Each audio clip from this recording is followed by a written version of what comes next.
स्वागत है आपका हमारे YouTube चैनल आवाज़ अदनान पर। उम्मीद करता हूं आप सब बहुत अच्छे होंगे। ऑल इंडिया मजलिस इत्तेहादुल मुस्लिमीन आप लोग जानते हैं कि महाराष्ट्र के अंदर चुनाव लड़ रही है। अब कुछ लोगों का कहना यह था कि AIMIM जब चुनाव लड़ेगी, जो कि असदुद्दीन ओवैसी की पार्टी है, उससे सेकुलर पार्टीज को नुकसान होगा। लेकिन अब महाविकास अघाड़ी के लिए पूरा रास्ता साफ है। ओवैसी साहब की पार्टी ने एक फैसला लिया है, वो कम सीटों पर चुनाव लड़ेंगे। वो 14 से 15 सीटों पर चुनाव लड़ रहे हैं। अब महाविकास अघाड़ी के लिए पूरा रास्ता खाली है। कुछ लोगों का कहना था कि ऑल इंडिया मजलिस इत्तेहादुल मुस्लिमीन अगर महाराष्ट्र में चुनाव लड़ रही है तो उससे सेकुलर पार्टीज को नुकसान होगा। लेकिन अब आप ये देखिए, औरंगाबाद सेंट्रल से शिवसेना UVT यानी कि जो उद्धव ठाकरे साहब वाली शिवसेना है, उसके जो उम्मीदवार थे, उन्होंने अपना नाम वापस ले लिया। वापस क्यों लिया? ताकि AIMIM जीत ना जाए।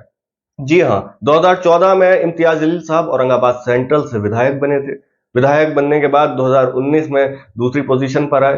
तो अब जो उद्धव ठाकरे साहब की शिवसेना से उम्मीदवार थे, उन्होंने नाम इसलिए वापस ले लिया ताकि ऑल इंडिया मजलिस इत्तेहादुल मुस्लिमीन उस सीट से कामयाब न हो जाए और अपना जो समर्थन है वो शिवसेना शिंदे गुट वाली शिवसेना जो है उनको समर्थन दे दिया। तो आप ये चीज सोच सकते हैं, ये तो एक सीट है, ना जाने और सीटों पर कितनी साजिशें हो रही हो, इसका कोई अंदाजा नहीं। ये इम्तियाज जलील साहब ने अपने उसमें खुद कहा है। नामांकन दाखिल करने गए थे, उसके बाद उन्होंने प्रेस से बात की, मीडिया से बातचीत करी। उसमें कहा कि अब महाविकास अघाड़ी के लिए पूरा रास्ता खाली है। हम 14 सीटों पर चुनाव लड़ रहे हैं, मजबूती से चुनाव लड़ेंगे और किंग मेकर की भूमिका निभाएंगे इंशाअल्लाह। इंशाअल्लाह अगर हम कामयाब होते हैं तो किंग मेकर की भूमिका जरूर निभाएंगे। और जाहिर है, अगर ऑल इंडिया मजलिस इत्तेहादुल मुस्लिमीन की 10 से 14 सीटें आती हैं जीतने के बाद, और अगर जरूरत पड़ती है तो ऑल इंडिया मजलिस इत्तेहादुल मुस्लिमीन भाजपा को तो समर्थन नहीं करेगी, जो महायुति अलायंस है उसको तो समर्थन नहीं करेगी। किसको करेगी? महाविकास अघाड़ी को। लेकिन महाविकास अघाड़ी की भी तो इतनी सीटें होना चाहिए ना कि समर्थन से सरकार बन सके। अब पूरा मैदान खाली है। अब जो लोग ये कह रहे थे कि सेकुलर पार्टीज को नुकसान होगा, महाविकास अघाड़ी को नुकसान होगा ऑल इंडिया मजलिस इत्तेहादुल मुस्लिमीन के चुनाव लड़ने से, ऑल इंडिया मजलिस इत्तेहादुल मुस्लिमीन ने तो प्रपोजल भेजा था अपना कि हम आपके साथ चुनाव लड़ना चाहते हैं। आपका भी यही मिशन है, हमारा भी यही मिशन है कि भाजपा दोबारा से सरकार नहीं बना पाए, जो भाजपा का गठबंधन है महायुति, वो सरकार नहीं बना पाए। इसलिए साथ आकर चुनाव लड़ते हैं और हम ज्यादा सीटों की मांग नहीं करते। जितनी हमारे पैर, जितनी चादर है उतनी ही सीटें मांगते हैं। हम ज्यादा सीटें नहीं मांग रहे कि साहब हमें 50 चाहिए, हमें 40 चाहिए। लेकिन उन्होंने एक्सेप्ट नहीं करा। उनको भी एक डर था कि अगर वो एक्सेप्ट कर लेते तो जो मुसलमान हैं वो AIMIM की तरफ जरूर आ जाते।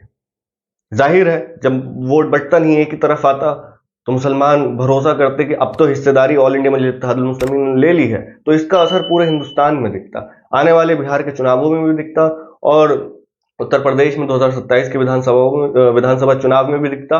और अगर ऑल इंडिया मजलिस इत्तेहादुल मुस्लिमीन इस बार महाराष्ट्र में कामयाब होती है, 10 सीटें भी आती हैं, तो उसमें भी कामयाबी पूरे हिंदुस्तान में होगी। जी हाँ, पूरे हिंदुस्तान से कामयाबी ये इसलिए होगी ताकि एक मैसेज जाएगा और जगहों पर कि देखो, असदुद्दीन ओवैसी की पार्टी इतनी मजबूती से काम कर रही है, मजलूमों गरीबों के मुद्दे पर बात करती है। जी हाँ, अब अबू आसिम आजमी साहब की बात करें तो अबू आसिम आजमी साहब समाजवादी पार्टी के नेता हैं। समाजवादी पार्टी ने महाविकास अघाड़ी से 12 सीटों की मांग करी थी और 12 सीटें नहीं हुई। जो समाजवादी पार्टी ने उत्तर प्रदेश में खेल कांग्रेस पार्टी के साथ करा, वही महाराष्ट्र में कांग्रेस पार्टी ने समाजवादी पार्टी के साथ कर दिया। 2 से 3 सीटें दे रहे हैं। अब अबू आसिम साहब का जो लहजा था बड़ा गर्म था। अब वो कहते हैं कि मैं ठंडा हो गया हूं, क्योंकि अखिलेश यादव साहब ने ये कह दिया है कि चले आप इतनी सीटों पर ही चुनाव लड़ रहे हैं। वही अबू आसिम साहब जो ये कह रहे थे कि मेरे साथ 8 विधायक जाएंगे चुनकर, तो किसी के बाप में इतनी हिम्मत नहीं होगी कि मुसलमानों को कुछ कह दे। लेकिन 8 विधायक पे आप ये कह रहे हैं, उत्तर प्रदेश में तो आपके 100 से ऊपर विधायक हैं। तो दोस्तों, आप लोग इस चीज से अंदाजा लगा सकते हैं कि ऑल इंडिया मजलिस इत्तेहादुल मुस्लिमीन को कमजोर करने की साजिश कितनी हो रही है। आप लोग मुझे कमेंट करके बताएं कि आप ऑल इंडिया मजलिस इत्तेहादुल मुस्लिमीन के साथ हैं, क्या आप ऑल इंडिया मजलिस इत्तेहादुल मुस्लिमीन को मजबूत होते हुए देखना चाहते हैं। आप ये देखें, औरंगाबाद सेंट्रल से नासिर सिद्दीकी साहब को टिकट हो गया। पहले इम्तियाज जलील चुनाव लड़ रहे थे, काफी चर्चा थी। औरंगाबाद ईस्ट से इम्तियाज जलील साहब लड़ रहे हैं। नांदेड़ लोकसभा उपचुनाव में भी हिस्सा ले रहे थे इम्तियाज जलील साहब, लेकिन अब नहीं ले रहे। इम्तियाज जलील साहब ने खुद कहा कि कुछ लोग हैं जो कि मुसलमानों के घर पर जा जाकर कह रहे हैं कि आप इलेक्शन लड़ें, आप इलेक्शन लड़ें, ताकि ऑल इंडिया मजलिस इत्तेहादुल मुस्लिमीन कामयाब ना हो सके, कामयाब होने के रोक लें। क्योंकि इस वक्त ये माना जा रहा है तकरीबन 5 से 6 सीटें तो ऐसी हैं जो कि ऑल इंडिया मजलिस इत्तेहादुल मुस्लिमीन 80% जीत सकती है। 2019 का नतीजे देखें उन सीटों पर तो। जी हाँ, मैं आपको वीडियो बताऊंगा अगली वीडियो में, आप देख सकते हैं कि किन किन सीटों पर मजबूत है। और जो लोग ये कहते हैं कि ऑल इंडिया मजलिस इत्तेहादुल मुस्लिमीन की महाराष्ट्र में जमानत जब्त होगी, उनके लिए भी मैं वीडियो बनाऊंगा और आप लोग देखना और कमेंट करके बताना कि सच वाकई में ऑल इंडिया मजलिस इत्तेहादुल मुस्लिमीन की जमानत जब्त होगी। ऐसा नहीं है, मैं पुराने नतीजों से ही बताऊंगा कि कितनी जमानत जब्त हो सकती है, कितनी नहीं हो सकती।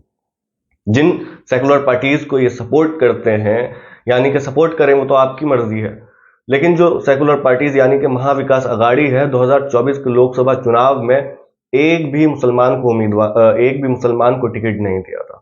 लोकसभा इलेक्शन में नहीं दिया। एक मुस्लिम एमपी था महाराष्ट्र से, कौन? इम्तियाज जलील साहब, वो भी हार गए। जी हाँ, यह बात असदुद्दीन ओवैसी साहब ने अपनी स्पीच में मीडिया से बात करते हुए ये सब कहा है कि एक इम्तियाज जलील को हराने में सब लोग लग गए।